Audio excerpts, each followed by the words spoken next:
BP oil spill, dead zones in the Gulf of Mexico and Vibrio vulnificus, the flesh-eating bacteria. Pathogenic microorganisms proliferate due to polluted and poisoned gum bioterrain by Gulf oil spill remediation cyber conference. There have been several significant developments over the past few decades in the Gulf of Mexico, GOM, which now require special and immediate attention.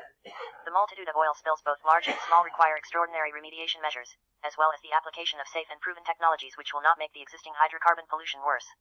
There are other major sources of water pollution in the GOM which have also become apparent, particularly since the eye-opening 2010 BP oil spill.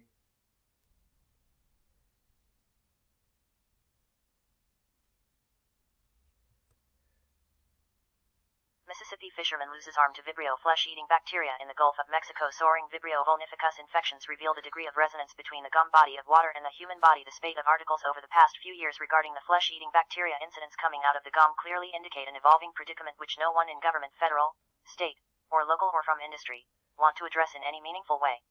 When people are regularly getting sick, very sick to the point of dying from Vibrio vulnificus infections, it does not reflect well on the various branches of government which are responsible for ensuring public safety and addressing serious public health concerns. Flesh-eating Vibrio bacteria at seasonal peak in South Mississippi waters. Likewise, the many businesses and industries which rely on the GOM are no longer inclined to trumpet serious health alerts, such as the rising incidence of Vibrio infections. Simply put, it's bad for business.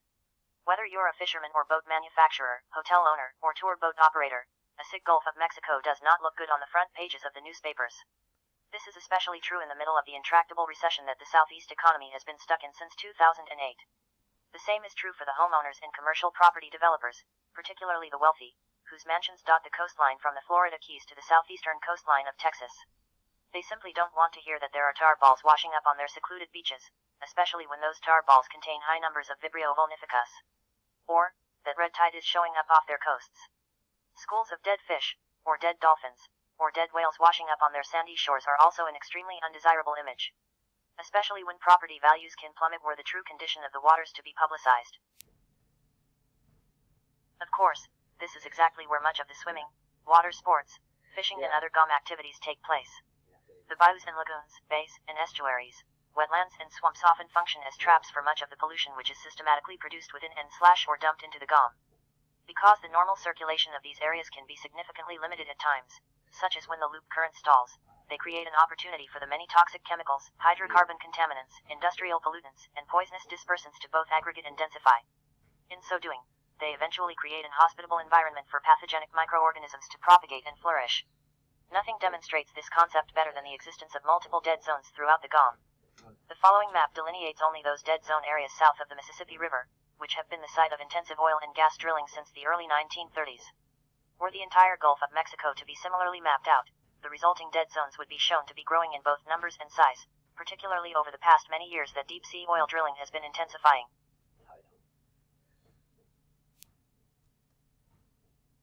In virtually every article that has been published in the mainstream media over the past decade about the many deaths and serious illnesses that have been directly linked to the GOM, there is often a qualification about the individual who died or who became seriously ill or diseased. Deliberate reference is made to the strength, or lack thereof, of the immune systems of those who passed or took ill. This leaves the reader with the false impression that only those with weakened immune systems are vulnerable to pathogenic microorganisms like Vibrio vulnificus. While it's true that a fisherman who is immunocompromised is more susceptible to serious infection should he enter the waters with open wounds, it is also true that any individual with open wounds or sores can be easily infected by Vibrio. Because the concentrations of various chemicals and contaminants in various regions of the GOM is at an all-time high, the human body is only so equipped to efficiently process them. Therefore, the bioterrain of any person will be affected, no matter how strong their constitution is, or how clean their bioterrain is, or how efficiently their immune system is functioning. What is being proposed here is that the more resonance that occurs between the human body and the GOM body of water during swimming, fishing, snorkeling, and boating activities, the greater the likelihood of adverse health consequences. For those oyster fishermen, who also eat raw oysters, the risks increase exponentially. Especially those whose bioterrains have been degraded through an unhealthy lifestyle, there will be more and more serious medical repercussions from imprudent and/or ill-advised activity in the GOM.